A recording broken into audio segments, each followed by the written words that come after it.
was a footnote and nothing more. Also, let's do Elle quickly, which is the new movie with Juliette Binoche. And Juliette Binoche stars as a journalist writing for Elle magazine. And she's writing an article on prostitution and on young women paying their way through various education, that sort of thing, through prostitution. And the film cuts between her attempting to write the article and hit her deadline and dealing with her domestic situation, her flashing back to the interviews with the two women that she speaks to, and then dramatisations of their life, fairly frank dramatisations that have, the sex scenes put on screen in a fairly frank and open way, and a certain amount of controversy about the frankness of the scenes themselves. The film doesn't have any... I mean, it's never going to go down that, they're simply oppressed and victims route. It wants to take a slightly more interesting look at all the complicated power structures of all this.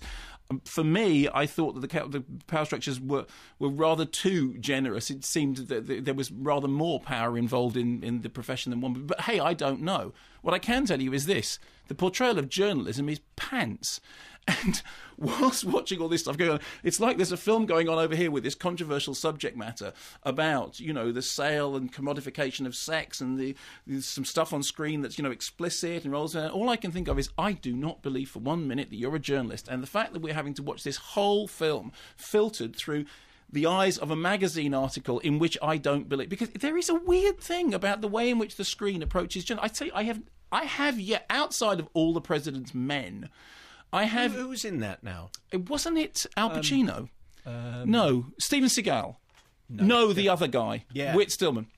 Yeah, Slim Whitman. It was good to have him on, but don't forget Robert Redford. Next week. I know. I bet those tickets are going. What are you going to wear for Robert? Can I just very quickly finish this? The problem is journalism.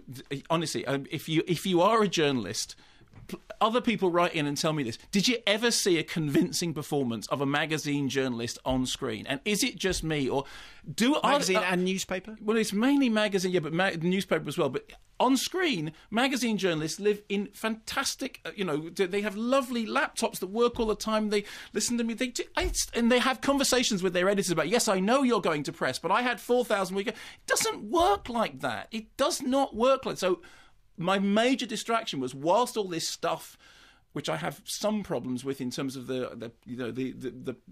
I didn't quite believe its portrait of the empowering possibilities of the profession portrayed. My main problem was, I don't believe you're writing this article, and I don't believe in that, and that just put a wall between me and it. So there are great things in it. In this, Juliette Binoche is always, she's a very, very fine actor, and I'd watch her reading the phone book, frankly. But occasionally, watching her being a journalist, it was like watching her reading the phone book. It's a big